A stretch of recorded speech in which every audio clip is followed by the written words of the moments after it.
പീഡന പരാതി വ്യാജം.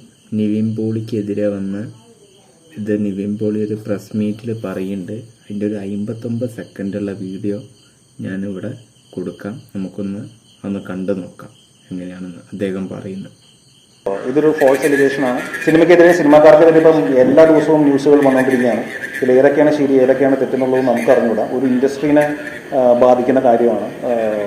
ഈ മലയാളം ഇൻഡസ്ട്രി എന്ന് പറഞ്ഞിട്ടുണ്ടെങ്കിൽ അങ്ങനെ അത്രയും മോശപ്പെട്ട ആൾക്കാർ മാത്രമുള്ള ഇൻഡസ്ട്രി ഒന്നല്ല. ഇവിടെ അല്ലാത്ത ആൾക്കാരുണ്ട്. ഇവിടെ സിനിമ മുമ്പോട്ട് പോകണം, ഇൻഡസ്ട്രി മുമ്പോട്ട് പോകണം. അത് നടന്മാർ മാത്രമല്ല, എല്ലാവർക്കും വർക്കിംഗ് ആയിട്ടുള്ള ഒരു അറ്റ്മോസ്ഫിയർ ഉണ്ടാവണം. അപ്പോൾ ഇതേപോലെ ഫോൾസ് എലിഗേഷൻസ് വരുമ്പോൾ എല്ലാവരും ഭയത്തിലാണല്ലോ. ആർക്കെതിരെ വേണമെങ്കിലും നാളെ വരുന്നൊരു അവസ്ഥയാണ്. അപ്പോൾ അത് ഇല്ലാതിരിക്കണം. അപ്പോൾ ഞാൻ ഇവിടെ തന്നെ ഉണ്ട്, ഞാൻ എങ്ങും പോകുന്നില്ല. ഇനിയും മീഡിയനെ കാണണമെങ്കിൽ മീഡിയയുടെ മുമ്പിൽ ഞാൻ വരും, ഞാനിവിടെ ഉണ്ടാവും. പക്ഷേ അനാവശ്യമായിട്ട് മീഡിയ ഇത് വളരെ ഭയങ്കര പീഡന കേസ് പ്രതി എന്നൊക്കെ പറഞ്ഞ് ചെയ്യുന്നതിന് മുന്നേ ഇതിനെക്കുറിച്ച് നിങ്ങൾ അന്വേഷിക്കുന്നവരാണല്ലോ. അപ്പോൾ നിങ്ങളും ഇതിനൊരു സത്യാവസ്ഥ അന്വേഷിക്കാൻ പറ്റുമെങ്കിൽ അന്വേഷണം ചെയ്ത് റിക്വസ്റ്റാണ്. പക്ഷേ ഇല്ലെങ്കിലും കുഴപ്പമൊന്നുമില്ല, ഞാൻ പോരാടാൻ തീരുമാനിച്ചിരിക്കുകയാണ്.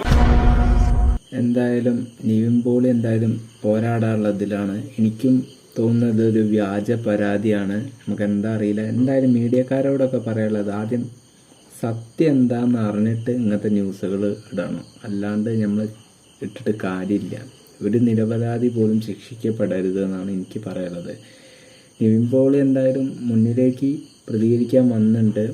അപ്പം എന്തായാലും ഒറ്റയ്ക്ക് പട വെട്ടി വന്നാണ്.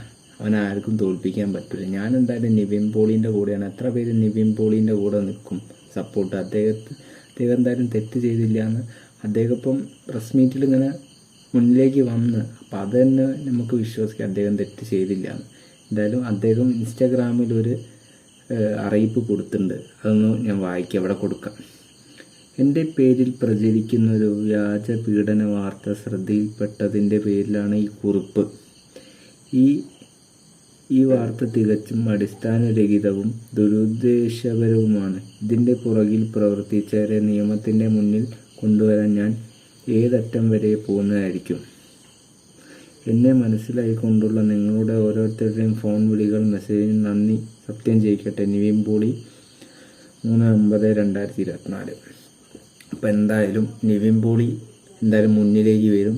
അദ്ദേഹത്തിൻ്റെ നിരപരാധിത്വം അദ്ദേഹം തന്നെ തെളിയിച്ചിരിക്കും. ഞാനൊക്കെ എന്തായാലും നിവിൻ പോളിൻ്റെ കൂടെ ഉണ്ട്. എന്തായാലും സത്യം ഇതാക്കട്ടെ, സത്യം തെളിയട്ടെ, നിരപരാധി ശിക്ഷിക്കപ്പെടാതിരിക്കട്ടെ. എന്തായാലും മറ്റൊരു വീഡിയോ ആയിട്ട് ഞാൻ വീണ്ടും വരുന്നതായിരിക്കും. അപ്പം എന്തായാലും ബൈ.